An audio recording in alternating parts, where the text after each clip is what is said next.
Good afternoon साथियों, मैं अनुभव आपका स्वागत करता हूं आपके अपने परिवार पर। सभी साथियों को भाई राम राम, राधे राधे। आई होप आप लोग बहुत अच्छे होंगे, घर पर होंगे, स्वस्थ होंगे और अच्छे तरीके से आप लोग जो है वही अपनी पढ़ाई लिखाई प्रिपरेशन को बेहतर ढंग से कर रहे होंगे। तो दोस्तों, जैसा कि आप लोगों को पता है कि अब आपका पेपर जो है बहुत नज़दीक है। एक बार मैं साउंड चेक कर लेता हूँ। हाँ, ठीक है। पेपर जो है वो आपका बहुत नज़दीक है, तो इसके लिए जो अपनी सीरीज़ चल रही थी उसी सीरीज़ को हम लोग कंटिन्यू करते हैं। ठीक है, आप लोगों से जो मेरे कमिटमेंट्स थे वो मैं आप लोगों को एक बार दोबारा से ध्यान दिला देता हूँ, बता देता हूँ कि क्या क्या चीज़ें मैंने आप लोगों से बोली थी, मैं आपको करा दूंगा इंडिविजुअल तौर पर। तो वो मैं आप लोगों को सभी चीज़ें जो है वो मतलब ऑलमोस्ट चीज़ें मैं करा दिया हूँ। क्या क्या करा दिया हूँ देखो, आपको मैंने ड्राइंग करा दिया, ठीक है, ड्राइंग डिज़ाइन करा दिया। उसके बाद जो है मैंने आपको मशीनरी मेंटेनेंस करा दिया, मशीनरी मेंटेनेंस करा दिया, ठीक है। उसके बाद मैंने आपको हैंडलिंग करा दिया, ठीक है, हैंडलिंग करा दिया। आज आपकी ये जो क्लास है प्रोजेक्ट मैनेजमेंट की क्लास है, ठीक है, प्रोजेक्ट मैनेजमेंट की क्लास है, ये आपको हो जाएगी, ठीक है, टुडे। कल जो क्लास आपको मिल जाएगी वो आपको इंजीनियरिंग मटेरियल पे मिल जाएगी, या फिर मटेरियल आपको इंजीनियरिंग मटेरियल पे मिल जाएगी, क्वालिटी कंट्रोल पे मिल जाएगी, या फिर किसी भी एक टॉपिक पे मिल जाएगी। आपको फिर एक क्लास इंडस्ट्रियल सेफ्टी पर, मतलब सीक्वेंस आपके पास नहीं मैं बता सकता अभी से, क्योंकि बीच में क्लासेस वजह से नहीं हो पाई, क्योंकि फाइल्स जो है वो मिसमैच हो गई थी, फिर वो थोड़ा सा गड़बड़ हो गया सिस्टम सब, ठीक है, कि जिसकी वजह से जो फाइल मेरे पास प्रिपेयर हुई वो सब डिलीट हो गई। दैट्स वाई सेशन थोड़ा सा डिले है, उसको आप लोग मैनेज करिएगा। और आपके पास क्वालिटी, ठीक है, क्वालिटी के बाद आपके पास प्रोडक्शन कंस्ट्रक्शन, ये आपके पास जो है वो क्लासेस जो आपकी होनी है, ठीक है। तो इसमें आज ये हो जाएगी, तो आपके 4 क्लासेस आपको और मिलेंगी मेरे एंड से, ठीक है, जो आपके इंजीनियरिंग एप्टीट्यूड बेस्ड हैं, ठीक है। ये 4 क्लासेस 4 दिन आपको कंसेक्यूटिव मिलती रहेंगी, मतलब 12, 13, 14, 15, ठीक है। 15 तारीख तक को आप तक क्लासेस जो है मिलेंगी। उसके बाद फिर आप लोगों को क्लास नहीं मिलेगी कोई भी। और साथ साथ में जो है आपको एक क्लास यूपी ओडीओपी की मैंने करा दी है, यूपी बजट की एक क्लास आपको वो भी देखने को मिलेगी, तो वो भी आप लोग क्या करिएगा भाई, देख लीजिएगा। अभी जो भाई यूपीआई का बैच है, इसके साथ नहीं जुड़े आप लोग बिल्कुल जुड़ सकते हैं। प्री प्लस मेंस की कंप्लीट प्रिपरेशन मात्र 1111 रुपये में आप लोगों को कराई जा रही है, इससे आप जुड़ सकते हैं। टेस्ट सीरीज नहीं परचेज की है, 99 रुपये में आप लोग क्या कर सकते हैं भाई, 10 FLT आप लोगों के पास है, आप लोग ज्वाइन कर सकते हैं ईजिली, और इससे अपनी प्रिपरेशन को और मजबूत और एज जो है वो दे सकते हैं, ठीक है। 10 FLT है, इसमें 9 FLT आप लोगों की लाइव हो चुकी हैं।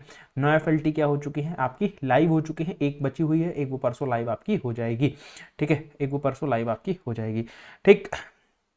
इसी तरीके से भाई बीपीएससी का भी बैच है, आप लोग ज्वाइन कर सकते हैं बीपीएससी के बैच को भी। गेट 26, 27, 28 के कोर्सेज हैं, इनको भी ज्वाइन कर सकते हैं। 26 का कोर्स, 27 का कोर्स, 28 का course consecutive different different prices में है। इनके प्राइस ब्रैकेट के हिसाब से जिस ईयर की आप तैयारी कर रहे हैं वो आप लोग ज्वाइन कर सकते हैं और अपनी प्रिपरेशन को और मजबूत कर सकते हैं, ठीक है। आरआरबी जेई का भी बैच है भाई, आप लोगों को कॉम्बो बैच 2025 की तैयारी कर रहे हैं उनके लिए, ठीक है। CBT 2 की भी मैकेनिकल की क्लासेस मैंने स्टार्ट कर दी हैं, आपको क्लास जो है वो मिल गई होगी मैकेनिक्स की। अब कल आपके पास स्ट्रेंथ ऑफ मटेरियल आपको देखने को मिलेगा, ठीक है। ये आपके पास क्या है भाई, 99 रुपये में आप लोगों को कंप्लीट पैकेज जो है प्रोवाइड कराया जा रहा है टेस्ट सीरीज का।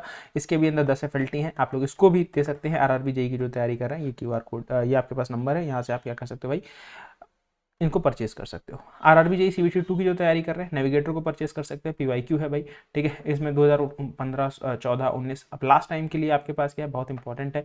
इसमें सिर्फ इसको ही पढ़कर चले जाओगे तो 70% से ऊपर नंबर आप लोगों के क्या हो जाएंगे, ईजिली आप लोगों को मिल जाएंगे, ठीक है। ईजिली आप लोगों को यहाँ से क्या हो जाएंगे भाई, अब मिल जाएंगे, ठीक। कुछ और भी कोर्सेज हैं, उनको भी आप लोग देख सकते हैं वेबसाइट के माध्यम से, ठीक है। गेट की अगर आप बुक्स परचेज करना चाहते हैं तो वो भी हार्ड कॉपी आप लोग परचेज कर सकते हैं, ठीक है, हार्ड कॉपी परचेज कर सकते हैं इन QR कोड के माध्यम से, वेबसाइट के माध्यम से, एप्लीकेशन के माध्यम से। हैंडबुक ई बुक माध्यम में है, आप लोग ये QR कोड के माध्यम से भाई अगर आप नहीं परचेज कर रहे तो फ्री सैंपल आप लोग जरूर पढ़ें, ठीक है। ये मैं आप लोगों से बोलूँगा, ठीक है, क्योंकि ये ज़बरदस्त बुक है, जरूर पढ़ो, ठीक है। आप लोग भाई जरूर पढ़ो, क्योंकि इसमें कंप्लीट कॉन्सेप्ट, थ्योरीज, फॉर्मूला सभी चीज़ें जो है वो यहाँ पर इंक्लूडेड है, और मात्र 222 रुपये में ये सभी चीज़ें आप लोगों को देखने को मिलेंगी, ठीक है। 222 रुपये में देखने को मिलेंगी, तो ये ई बुक है, इसको जरूर ज्वाइन करें आप लोग, ठीक है। अब चलते हैं आगे की तरफ। आज का पहले क्वेश्चन की बात करते हैं। पहला क्वेश्चन क्या कह रहा है, अब देखो ज़्यादा समय नहीं लगाएंगे, अब बस अपनी क्लास को मैंने आपको समझा दिया कि क्या क्या किस तरीके से चीज़ें हैं, और फिर अब हम लोग जो है क्लास को बहुत तेज़ी से जो है वो कंप्लीट करेंगे, ठीक है। आपको जितनी भी चीज़ें ज़रूरी है, जितनी भी चीज़ें समझाने वाली हो सकती हैं, वो सब चीज़ें मैं समझाते हुए आपके साथ आगे बढ़ता हुआ चला जाऊँगा, ठीक है। यहाँ पर आपसे क्या कह रहा है, all the following characteristics the project expect. Project आपके पास क्या है, प्रोजेक्ट आपके पास क्या होता है, टेम्परेरी होता है, डिफिनिट बिगिनिंग एंड एंड, मतलब बेसिकली हमारे पास क्या होता है, डेफिनेट होता है कब शुरू करना है कब एंड होना है, ठीक है, इंटर रिलेटेड एक्टिविटीज, ठीक है, या फिर हमारे पास repeat every month, repeat itself every month. तो प्रोजेक्ट आपके पास क्या होता है भाई, नॉन रूटीन वर्क होता है। प्रोजेक्ट की बात करेंगे तो नॉन रूटीन वर्क होता है, सबसे इंपॉर्टेंट चीज नॉन रूटीन वर्क होगा। तो आपके पास इसको हम लोग क्या करेंगे सर, यहाँ पर सारी चीजें प्रोजेक्ट के अंदर होंगी एक्सेप्ट कौन सी चीज नहीं होगी कि भाई प्रोजेक्ट आपके पास रिपीट नहीं होगा, रिपीट नहीं होता है। सो दैट यही आपके पास क्या है, आंसर यहाँ पर करेक्ट हो जाएगा। तो ऑप्शन डी क्या है भाई, करेक्ट आंसर आपका हो जाएगा। नेक्स्ट क्वेश्चन आपसे क्या कह रहा है, आपसे कह रहा है प्रोजेक्ट चार्टर, ठीक है, project charter is prepared and issued by. Project charter जो है वो आपके पास कौन प्रिपेयर करेगा, stakeholder, project manager, PMO, project management office, या फिर प्रोजेक्ट स्पॉन्सर। कौन जो है आपके पास प्रोजेक्ट के चार्टर को, ठीक है, कि किस तरीके से क्या क्या काम होना है, क्या सभी चीजें होनी है, क्या मतलब प्रोजेक्ट का जो एक चार्टर प्रिपेयर होता है उसको कौन प्रिपेयर करेगा, ठीक है, उसको कौन प्रिपेयर करने वाला है। तो यहां पर आपको ये चीज जो है वो बतानी है, ठीक है, यहां पर आपको ये चीज जो है क्या करनी है, बतानी है। तो भाई प्रोजेक्ट चार्टर स्टेक होल्डर तो करेगा नहीं, प्रोजेक्ट मैनेजर को भाई इशू होगा, ठीक है, प्रोजेक्ट पीएमओ प्रोजेक्ट मैनेजर का जो ऑफिस है मैनेजमेंट जो सारा चीज आपके पास उसके अंदर देखेगा, ट्रेनिंग वगैरह वर्कर्स की, जो भी इंप्लॉयज वगैरह है उनकी ट्रेनिंग वगैरह कराने के लिए आपके पास प्रोजेक्ट मैनेजमेंट ऑफिस हो गया।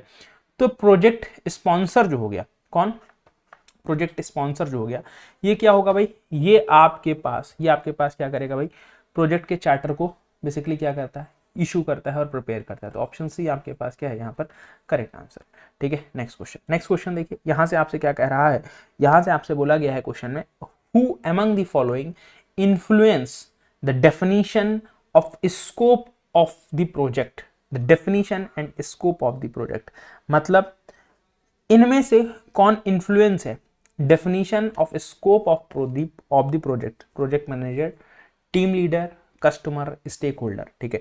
तो देखो आपके पास क्या है, क्वेश्चन पूछा क्या है, influence definition of scope, scope, ठीक है। अगर आपको प्रोजेक्ट मैनेजर किसी जैसे आप क्या है एग्जाम्पल के तौर पे ले लो, ठीक है, स्कोप के तौर को अगर समझना है, स्कोप को समझना है कि कितना बड़ा आपके पास प्रोजेक्ट है, कितना छोटा प्रोजेक्ट है, तो उससे जो अगर आप लेट सपोज प्रोजेक्ट मैनेजर हो तो आपको भी वो इन्फ्लुएंस करेगा, आपके नीचे जो टीम काम करेगी, आप जिसमें अपने प्रोजेक्ट मैनेजर जो आप मैनेजर अगर हो तो आप अपनी टीम को जब डिसाइड करोगे तो टीम मेंबर्स को उसके स्कोप के बारे में, फ्यूचर स्कोप के बारे में बताओगे। लेट सपोज कोई गोदरेज का प्रोडक्ट है, ठीक है, गोदरेज का कोई कंस्ट्रक्शन हो रहा है, कोई साइट बन रही है, तो अब जो भी प्रोजेक्ट मैनेजर होगा तो उसके बारे में, उस पर्टिकुलर चीज के बारे में क्या करेगा, कन्वे करेगा, ठीक है। तो प्रोजेक्ट मैनेजर इज ऑल्सो आपके पास क्या होगा भाई, इन्फ्लुएंस्ड होगा।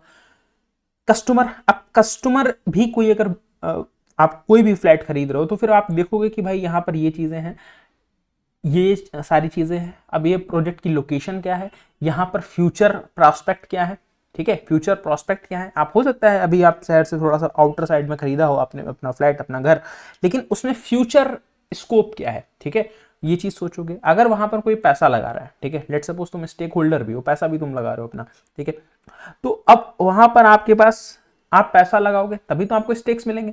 अब आप जो है भाई स्टेक अगर ओन कर रहे हो तो आप क्या सोचोगे कि भाई लेट सपोज अभी क्या है, अभी आपने कोई ऐसी जगह घर ले लिया है, ठीक है, जहां से कोई नेशनल हाईवे, मतलब यूपी का ये जनरली है, ठीक है, मतलब यूपी का, वेस्टर्न मतलब नॉर्दर्न इंडिया का जनरली ये चीजें जो है वो चलती रहती हैं, ठीक है। क्या है, आपका घर ऐसी जगह है अभी, ठीक है, कि लेट सपोज क्या है, कोई हाईवे कोई रोड नहीं पास हो रहा है, नहीं बना हुआ है अभी, ठीक है, लेकिन फिर क्या हुआ, थोड़ा सा टाइम बीता तो आपके पास क्या होगा कि भाई यहाँ से नेशनल हाईवे पास हो गया। अब नेशनल हाईवे पास हो जाएगा तो आपकी जो ही लैंड है उसकी वैल्यू क्या हो जाएगी, मल्टीपल टाइम्स हो जाएगी। अब अगर लैंड मल्टीपल टाइम्स हो जाएगी तो फिर बेसिकली आपके पास आपका जो पैसा लगा है वो भी एन नंबर टाइम्स हो गया, ठीक है, एन टाइम्स आपके पास हो गया, ठीक है। तो ये बेसिकली आपके पास, तो फिर स्टेक होल्डर का भी फायदा। तो स्कोप से तो सभी लोग इन्फ्लुएंस रहते हैं, चाहे प्रोजेक्ट मैनेजर हो, टीम लीडर हो, कस्टमर हो, या फिर स्टेक होल्डर हो, सभी लोग इन्फ्लुएंस रहते हैं। तो ऑप्शन डी यहाँ पर क्या हो जाएगा, option D correct answer. Next question पर बात करते हैं, क्या कह रहा है, ठीक है, नेक्स्ट क्वेश्चन पर बात करते हैं क्या कह रहा है यहाँ पर, स्टेटमेंट बेसिस में है, क्या कह रहा है, ऑल प्रोजेक्ट हैव कंस्ट्रेंट और limitation that inhibited their ability to reach goals and objective. Project have constraint or limitation that inhibited their ability to reach goals and objective. Time and money are universal constant in a project. बिल्कुल सही बात है। Time और money क्या होते हैं project के लिए आपके पास, बहुत इंपॉर्टेंट है, क्योंकि प्रोजेक्ट के लिए एक एक्स अमाउंट अगर डिसाइडेड है, ठीक है, एक्स अमाउंट डिसाइडेड है, तो वो जनरली वही रहेगा। आप अगर किसी कॉन्ट्रैक्टर को प्रोजेक्ट दे रहे हो या फिर आप अपने खुद से भी ले रहे हो किसी कंपनी का प्रोजेक्ट, तो कंपनी ने अगर लेट सपोज 5 करोड़ रुपए सोचे तो फिर वो 5 करोड़ रुपए ही लगाएगी। अब वो चाहेगी उससे कम में ही आपके पास क्या हो जाए 6 महीने का प्रोजेक्ट है, 6 महीने का प्रोजेक्ट है, तो फिर बेसिकली वो चाहेगी 6 महीने में हो जाए, जिससे वो आपके पास फर्दर जो उन्होंने प्लानिंग कर रखी हो, जो भी वहाँ पर लेट सपोज कोई सेल आउट करने के लिए या फिर कोई मैन्युफैक्चरिंग प्लांट सेटअप करना है, तो फिर वो पर्टिकुलर काम जो है वो आगे के स्टार्ट कर पाए। तो ये दोनों क्या है स्टेटमेंट आपके पास बिल्कुल करेक्ट है कि आप इनको बिकॉज लगा के पढ़ लो। ऑल प्रोजेक्ट हैव कंस्टेंट और limitation that inhabit their ability to reach goal and objective because time and money are universal constraint in a project। क्या है बिल्कुल सही बात है। तो सर यहां पर आपके पास दोनों स्टेटमेंट सही है, और एक जो दूसरा वाला स्टेटमेंट है ये पहले वाले को क्या है करेक्ट एक्सप्लेनेशन भी है। क्यों आपके पास आप गोल और ऑब्जेक्टिव तक कंस्टेंट की हेल्प से कैसे पहुंच सकते हो, लिमिटेशंस की हेल्प से कैसे पहुंच सकते हो, क्योंकि टाइम और मनी आपके पास क्या है भाई, दोनों चीजें आपके पास लिमिटेड हैं। आपको उन्हीं रिसोर्सेस को एक प्रॉपर मैनर में आपको क्या करना पड़ेगा, प्रॉपर मैनर में आपको उनको यूज आउट करना पड़ेगा। नेक्स्ट क्वेश्चन यहां पर बोला गया है विच terms refers to the single person having the authority to oversee all aspect of the product production scheduling inventory dislocation and sales। मतलब जहां पर एक ही पर्सन की अथॉरिटी होती है, जहां पर सिंगल पर्सन की अथॉरिटी होगी, ठीक है, तो इसको क्या बोलेंगे, प्रोजेक्ट मैनेजमेंट बोलेंगे, प्रोडक्ट मैनेजमेंट बोलेंगे, वेंचर मैनेजमेंट बोलेंगे, कॉमर्शियल मैनेजमेंट बोलेंगे। देखो प्रोजेक्ट आपके पास बड़ा हो सकता है, इसमें मल्टीपल लोग इन्वॉल्व हो सकते हैं, ठीक है, लेकिन प्रोडक्ट के अंदर बात करोगे, ठीक है, यहां पर किसके लिए बोला है, सिंगल पर्सन आपके पास क्या होता है जैसे प्रोडक्ट के लिए, ठीक है, जैसे बहुत सारी कंपनी क्या करती है, एक प्रोडक्ट जो है एक एक्स पर्सन को क्या कर देती है, सौंप देती है, ठीक है, अब उसकी प्रॉफिट होगा, लॉस होगा, किस तरीके से सेल्स होगी, किस तरीके से शेड्यूल करना है, किस तरीके से इन्वेंट्री निकालनी है, वो सभी चीजें किसमें सर, प्रोडक्ट मैनेजमेंट आपके पास क्या है, प्रोडक्ट मैनेजमेंट उसमें क्या करता है भाई आपके पास होता है, ठीक है, वहां पर क्या होता है प्रोडक्ट मैनेजमेंट, क्योंकि सिंगल ऑब्जेक्ट सिंगल प्रोडक्ट के बारे में बात होगी, तो फिर वहां पर जिसका मैनेजमेंट आ जाएगा क्या, प्रोडक्ट मैनेजमेंट आपके पास हो जाएगा। तो ऑप्शन भी आपके पास क्या है, ऑप्शन भी यहां पर आपके पास करेक्ट आंसर। यही जो सिंगल पर्सन होगा कि किस तरीके से प्रोडक्शन शेड्यूल करना है, किस तरीके से इन्वेंट्री, किस तरीके से डिसलोकेशन, किस तरीके से सेल्स, ये सभी चीजें आपके पास जो है तो प्रोडक्ट मैनेजमेंट का ही काम आपके पास क्या होगा। नेक्स्ट क्वेश्चन देखो यहां से आपसे क्या कह रहा है, नेक्स्ट क्वेश्चन बोल रहा है स्टेटमेंट के फॉर्मेट में है। स्टेटमेंट पहला क्या बोल रहा है, if the project influence is more in decision making for the project agreement is considered as a strong matrix. मतलब आपके पास क्या है, if project influence is more decision making for the project the arrangement is considered a strong matrix, ठीक है, strong matrix होगा, बिल्कुल सही बात है। If functional department are seen to be influencing the decision making more the arrangement consider as week matrix, बिल्कुल आपके पास सही है। मतलब अगर जो फंक्शनल डिपार्टमेंट्स होते हैं उनमें आपके पास क्या है, उनके डिसीजन को क्या वो अपने क्या करेंगे, डिसीजंस को इन्फ्लुएंस करेंगे कि ये डिसीजन जो है पर्टिकुलर लिया जाए, तो वहां पर क्या होता है सर, वीक मैट्रिक्स होगी, बिल्कुल सही बात है। और जहां पर आपके पास प्रोजेक्ट बेस आपके पास इन्फ्लुएंस होगा कि इस प्रोजेक्ट के लिए क्या अच्छा है, क्या बुरा है, क्या खराब है, दैट मींस वहां पर स्ट्रांग। और जहां पर पर्सन की बात आ जाएगी, फंक्शनल डिपार्टमेंट की बात आ जाएगी कि लेट सपोज कोई सोच रहा है कि हम कम पैसे में ही काम कर ले, कोई सोच रहा है कि ठीक है मेरा तो काम हो गया, सेल्स नहीं होगी तो कोई बात नहीं, मार्केटिंग नहीं होगी तो कोई बात नहीं, तो फिर वो किस में आएगा, वो आपके पास किसके अंदर आएगा, वीक मैट्रिक्स के अंदर आएगा। तो ये दोनों स्टेटमेंट क्या है, डिफरेंट अलग अलग है, दोनों स्टेटमेंट अलग अलग है, तो ये आपके पास क्या, आपके पास ऑप्शन भी करेक्ट हो जाएगा। नहीं तो आपके पास क्या, यहाँ पर आप बिकॉज लगा के इनको पढ़ोगे तब भी ये चीज नहीं आएगी, क्योंकि एक स्टेटमेंट दे रखा है स्ट्रॉन्ग मैट्रिक्स का, एक दे रखा है वीक मैट्रिक्स का, ठीक है। तो दोनों चीजें क्या है, दोनों अलग अलग पोल है, तो ये आपके पास ऑप्शन बी करेक्ट हो जाएगा। नेक्स्ट क्वेश्चन अगर देखो यहां से आप क्या कह रहा है, an organisation where decision making authority is not with project manager, जहां पर आपके पास डिसीजन मेकिंग जो है वो प्रोजेक्ट मैनेजर के पास नहीं होता है, उसको क्या बोलते हैं, strong matrix, product matrix, balance matrix, weak matrix. तो यहां पर जहां पर अथॉरिटी प्रोजेक्ट मैनेजर की नहीं होगी, मतलब प्रोजेक्ट के बेस में आप लोग काम नहीं करोगे, तो यहां पर इन्फ्लुएंस किससे होगा? इन्फ्लुएंस आपके पास किससे होगा? आपके पास जो भी डिपार्टमेंट बेस्ड आपके पास होगा, ठीक है, डिपार्टमेंट बेस्ड। तो डिपार्टमेंट बेस्ड में ये आपके पास क्या होता है, हम लोग क्या बोलते हैं इसको? वीक मैट्रिक्स बोलते हैं, ठीक है। क्या बोलते हैं? वीक मैट्रिक्स हम लोग क्या करते हैं? बोलते हैं। ऑप्शन सी करेक्ट आंसर, ठीक है, option C correct answer. Product में सिंगल प्रोडक्ट की ही हम लोग क्या करते हैं? बात करते हैं। Who is the responsible for training of team in a project? एक बार मैं साउंड चेक कर लेता हूं भाई लोग, एक बार साउंड जो है वो चेक कर लेता हूं, ठीक है। क्या कह रहा है? Who is responsible for training of the team in project? मतलब आपके पास जो टीम वर्क कर रही है किसके अंदर? प्रोजेक्ट के अंदर, उसकी ट्रेनिंग वगैरह कौन देखेगा? उसकी ट्रेनिंग वगैरह को कौन क्या करता है भाई? लुकआउट करता है। Project manager, stakeholder, PMO, they selfs. अपने आप देखेंगे भाई? अपने आप थोड़ी ना देखेंगे। प्रोजेक्ट मैनेजर भाई ये भी नहीं देखेगा, स्टेक होल्डर ये भी नहीं, कौन देखेगा भाई? प्रोजेक्ट मैनेजमेंट ऑफिस, पीएमओ क्या करेगा भाई? देखेगा, ठीक है। पीएमओ जो है, प्रोजेक्ट मैनेजमेंट ऑफिस, ये जो है किसी भी ट्रेनिंग को हम लोग क्या करेगा? देखेगा, ठीक है। नेक्स्ट क्वेश्चन, ठीक। Which of the following type of organisation is more prone to conflicts? मतलब ऐसा कौन सा ऑर्गेनाइजेशन है जिसके अंदर आपके पास बहुत ज्यादा कॉन्फ्लिक्ट होते हैं? More prone to conflict. Strong matrix, product organisation, balanced organisation, या फिर वीक ऑर्गेनाइजेशन, या फिर वीक मैट्रिक्स। तो यहां पर आपके पास क्या करेक्ट हो जाएगा वो आपको क्या करना है भाई? बताना है, ठीक है। वो आपको बताना है यहां पर क्या करेक्ट हो जाएगा।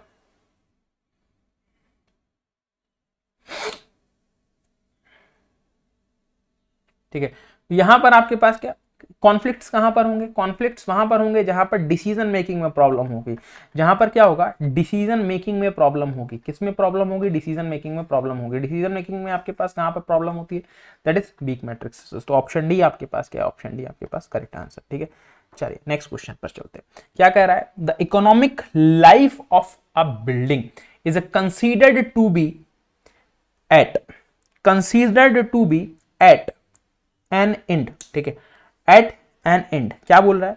When net income from the building fails to justify the existence, ठीक है। आपके पास क्या कह रहा है? When the building facilitate becomes absolute, sorry obsolete, ठीक है, ऑब्सोलेट। यहां पर आपके पास क्या है? When the capitalisation rate becomes high. कौन सा करेक्ट होगा किसके लिए? Economic life of a building, मतलब इकोनॉमिक लाइफ को जो है बेसिकली बताने के लिए कौन सी चीज जो है वो करेक्ट होगी? एक बार आप लोग क्या करेंगे? बताएंगे। एक बार आप लोग क्या करेंगे भाई? इसको बताने वाले हैं। बताइए कि यहां पर आपके पास क्या करेक्ट हो जाएगा, ठीक है, क्या हो जाएगा? इसके बाद आपके पास यहां से क्या करेक्ट हो जाएगा? क्या कह रहा है आपके पास? हम लोग जब नेट बिल्डिंग जो है जो नेट इनकम निकालोगे बिल्डिंग की, अगर वो जस्टिफाई नहीं कर रही है उसकी एग्जिस्टेंस को, तब हमारे पास क्या है? उस पर डिपेंड करेगी। और हमारे पास जब बिल्डिंग हमारे पास क्या सर? ऑब्सोलेट है, तब हमारे पास, तब हम लोग क्या करेंगे सर? तब हमारे पास जो है बेसिकली डिपेंड करेगी। कैपिटलाइजेशन रेट हाइयर हो जाएगी तो सर इकोनॉमिक लाइफ की उसमें डिपेंडेंसी नहीं होती है, तो इन दोनों फैक्टर्स की होती है। अगर कैपिटलाइजेशन हाई है तब तो हमारे पास क्या अच्छा ही है, चलाते रहो। तो ये चीज़ गलत है, ये चीज़ गलत है। किसके लिए? एंड के लिए पूछा है, ठीक है, एंड के लिए पूछा है कि उसको कब डिमोलिश किया जाएगा, एंड के लिए। यहां पर आपसे क्या पूछा है? यहां पर आपसे पूछा है six sigma is a business driven multi dimensional structure approach to. मतलब सिक्स सिग्मा जो है वो आपके पास क्या है? यहां पर आपके पास क्या बोल रहा है? Is a business driven multi dimensional structure approach to reducing process variability, increasing customer satisfaction, lowering defects, all of the above. तो यहां पर अगर हम लोग बात करेंगे तो हमारे पास क्या है? हमारे पास यहां से क्या है कि रिड्यूसिंग प्रोसेस वेरिएबिलिटी, ठीक है, increase customer satisfaction, lowering defects, all of the above. यहां पर हमारे पास क्या सर? सिक्स सिग्मा में हमारे पास क्या? Reducing process variability, increasing customer satisfaction, lowering defects. यहां पर आपके पास क्या सर? सभी चीजें होती हैं बिजनेस ड्रिवन, और आपके पास क्या सर? मल्टी डायमेंशनल स्ट्रक्चर में। तो ऑप्शन डी हमारे पास क्या सर? ऑप्शन डी हमारे पास करेक्ट आंसर, ठीक है। चलिए नेक्स्ट क्वेश्चन पर चलते हैं। नेक्स्ट क्वेश्चन क्या कह रहा है? all the following are project baseline that's generally part of the project management except मतलब यहाँ पर सारी चीजें क्या होती हैं, प्रोजेक्ट मैनेजमेंट का पार्ट होती हैं, लेकिन लेकिन आपके पास जो है, ठीक है, लेकिन आपके पास कौन नहीं होता है इनमें से, ये पूछा गया है। तो आप लोग खुद पढ़िए, ठीक है। यहाँ पर आप लोग क्या करेंगे, स्कोप होता है, बिल्कुल सही बात है, कॉस्ट कितनी है, टाइम कितना, लेकिन जो टेक्निकल फंडामेंटल्स हैं वो प्रोजेक्ट मैनेजमेंट प्लान का पार्ट नहीं होगा, ये इसका पार्ट नहीं होगा, ये टेक्निकल चीजें हैं, ये डिजाइनिंग का पार्ट होता है। ये किसका पार्ट होगा सर, तो फिर ये डिजाइनिंग का पार्ट आपके पास क्या होगा, होगा, ठीक है। चलिए अब यहां पर आपके पास क्वेश्चन है, या आपके पास डेल्फी टेक्निक, ठीक है, डेल्फी टेक्निक के बारे में क्वेश्चन है। क्या है, डेल्फी टेक्निक के बारे में क्वेश्चन है।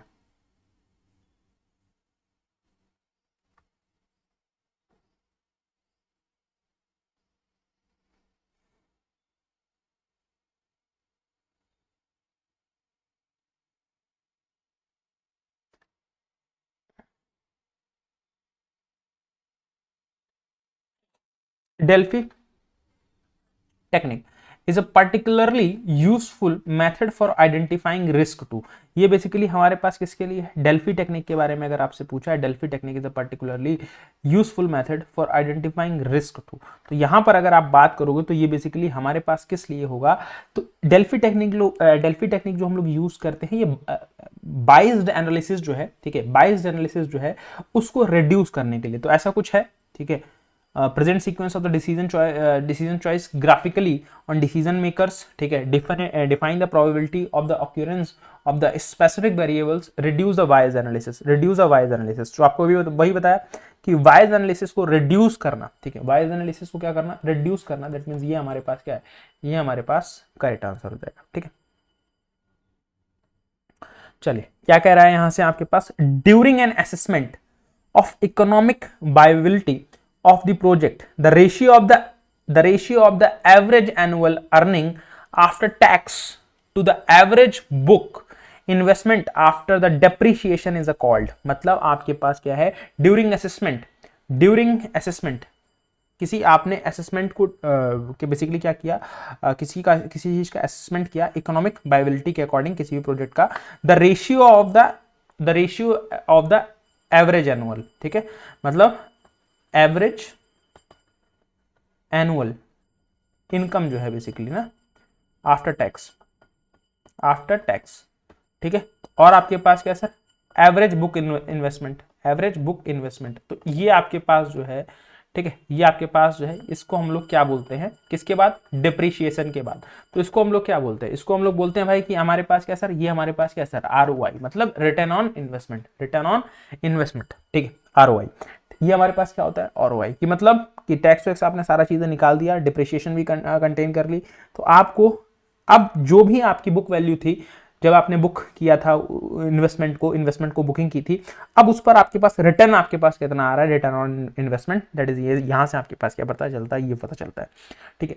रिस्क मिटिगेशन, इसके बारे में पूछा है, रिस्क मिटिगेशन, ठीक है, रिस्क मिटिगेशन में आपके पास क्या इन्वॉल्व होता है, using performance and payment bonds, eliminating specific treat by the eliminating the cause, avoiding the schedule risk inherent in the project, reducing the probability and or the impact of the adverse risk event to the acceptable threshold, ठीक है, क्या होगा, risk mitigation, ठीक है, risk mitigation. तो यहां पर basically हम लोग क्या करते हैं कि रिस्क के इफेक्ट को क्या करना, रिस्क के इफेक्ट को कम करना, मिटिगेट करना, कम करना, उसकी जो प्रोबेबिलिटी है उसको कम करना, जो बेसिकली हमारे पास एक्सेप्टेबल थ्रेशोल्ड के अंदर पाए।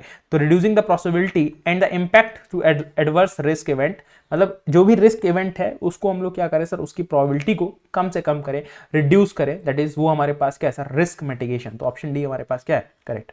नेक्स्ट क्वेश्चन देखो यहां से क्या बोला है, consider the following in work breakdown structure top to down approach is adopted. मतलब यहां पर हमारे पास क्या sir, in work breakdown structure top to down approach is आपके पास अडॉप्टेड, ठीक है। बिल्कुल सही बात है कि ऊपर से नीचे की तरफ होगा। During the critical path the shortest duration permissible, बिल्कुल सही है। क्रिटिकल पाथ के लिए जितना भी कम से कम टाइम हो वो आप लोग यूज करो। जैसे कि कहीं पर टनल का आप लोग जो है, जैसे बारिश शुरू होने से पहले कहीं पर टनल बन रही है, अब टनल को जितना जल्दी आप पूरा कर पाओ, ठीक है, जितना कम समय में पूरा कर पाओ उतना क्या है आपके लिए बढ़िया रहेगा, ठीक है। नहीं तो आपने काम जो किया रहेगा, बारिश हो जाएगी, वो सब खराब हो जाएगा। सो दैट ये चीजें भी हैं, ठीक है। पॉइंट क्या होता है, पार्ट होता है आपके पास प्रोबेबिलिस्टिक अप्रोच, बिल्कुल सही बात है। तो सर ऑप्शन तीनों क्या करेक्ट है, तीनों करेक्ट है, तो ऑप्शन डी हमारे पास क्या सर, ऑप्शन डी हमारे पास बिल्कुल परम सत्य आंसर हो जाएगा, ठीक है। चलिए नेक्स्ट क्वेश्चन पे चलते हैं। क्या कह रहा है, which one of the following projects are those which are to be completed within the stipulated time even the cost of the ending up with a higher project cost। मतलब यहां पर आपके पास क्या है कि मतलब आपसे क्या कह रहा है कि जो भी मतलब किसी भी प्रोजेक्ट को आपको स्टिपुलेटेड टाइम में आपको कंप्लीट करना है, ठीक है, भले ही वो एंडिंग कॉस्ट क्या हो जाए, एंडिंग कॉस्ट क्या हो जाए, प्रोजेक्ट की हायर कॉस्ट हो जाए, ठीक है, एंडिंग कॉस्ट जो है प्रोजेक्ट की हायर कॉस्ट हो जाए। तो ये आपके पास किसके अंदर होता है, ये हम लोग किस तरीके के प्रोजेक्ट के लिए इन सब चीजों को हम लोग क्या करते हैं भाई, इस्तेमाल करते हैं। तो आप लोगों को एक बार क्या करना है, एक बार आप लोगों को ये बताना है, ठीक, एक बार आप लोगों को क्या करना है भाई, ये बताना है, ठीक है। एक बार आप लोग ये बताइए, तब तक एक बार मैं साउंड चेक करता हूँ ना, ठीक है।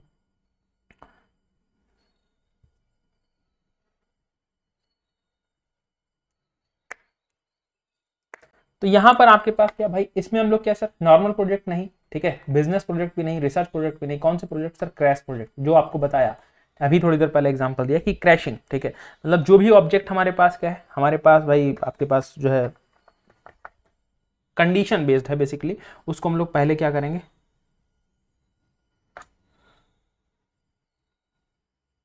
उसको हम लोग क्या करेंगे,